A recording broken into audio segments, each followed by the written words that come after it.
Hi Starshine, and welcome to Celestial Cabaret, where we help circus and burlesque performers improve their skills and their storytelling both on and off stage.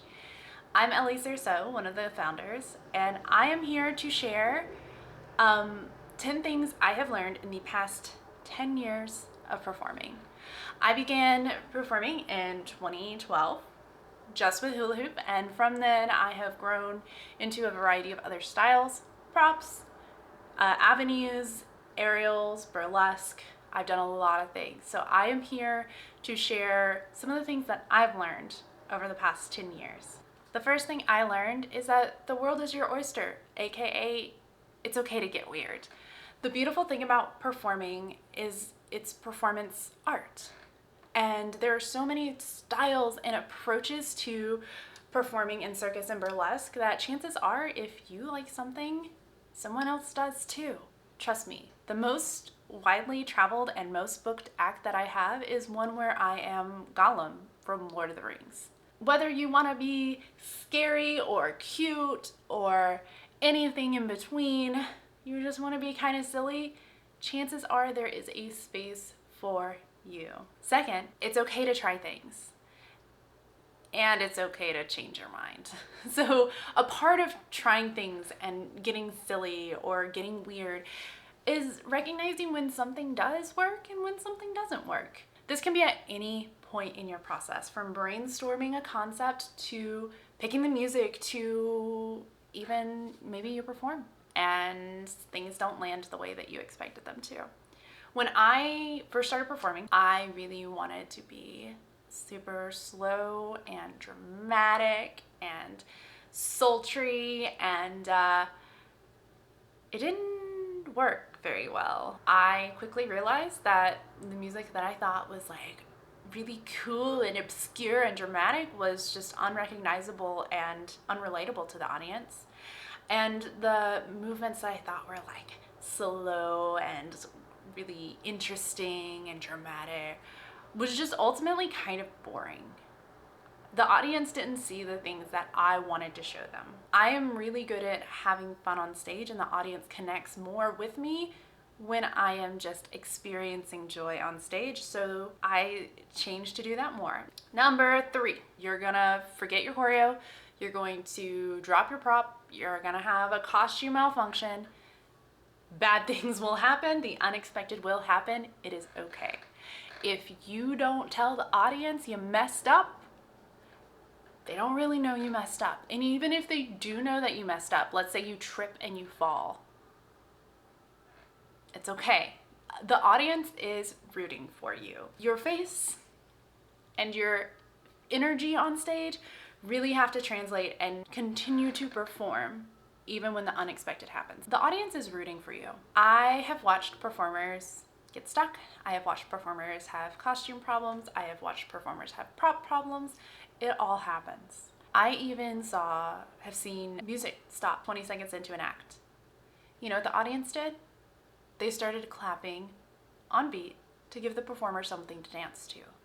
They cheered, they laughed, they hooped and hollered, and it was a good time. The audience doesn't pay money to watch you mess up and fail. They're there because they want you to succeed, and they want to watch you do that. So if something goes wrong, it's okay. Just keep smiling. The show must go on. Tip number 4, do your research. This means, especially if you're just getting started, or maybe you have an idea for a new act, do a little Google sleuthing. Does somebody already have the stage name you're looking for? Does that website exist? Does that Instagram handle exist? If you have a show or an act concept, is there an existing well-known act with the song, with the concept, with the storyline? You can get inspiration, and if something already exists, that's okay. I am of the belief that there's very little new under the sun, that chances are if you have some idea, some other human in the world has also had that idea. And that doesn't mean that you can't or shouldn't do it. It just means that you need to make sure you do it in your own way that is true and authentic to you. Looking for inspiration definitely counts as developing your art. Speaking of developing your art, Let's talk about the next tip. Invest in your education, whether that's through time, energy, or money. Not everyone can afford to take a lot of classes. Classes are a great way to learn, but it's not the only way to learn.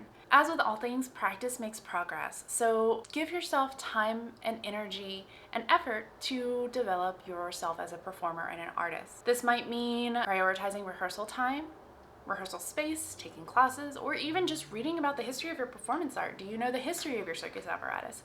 Do you know the history of burlesque? Like I said, looking for inspiration and watching videos and finding what you like as a performer and what you find that really resonates with you definitely counts as investing in yourself. It's honestly one of my favorite parts. I love watching people perform. As you're investing in yourself, be patient. It's gonna take time and it's gonna sometimes be discouraging, and it's okay. Maybe sometimes you feel like you're improving at the speed of light.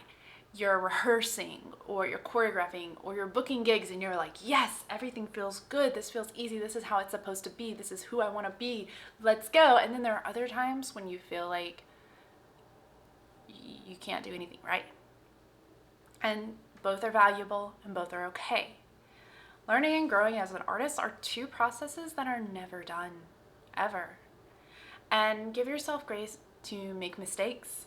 And I promise that if you truly have faith in yourself that you will get better, you will get better. So those are our kind of existential tips. We're gonna get into some really practical ones now. Pack extra and leave early. I cannot stress this enough. If you are wearing pasties, make sure you have extra adhesive. Make sure you have a sewing kit in case something rips. I can't tell you how many times, okay, actually I can't, and it's twice. 2 times I have driven to a gig and arrived at the venue without my costume.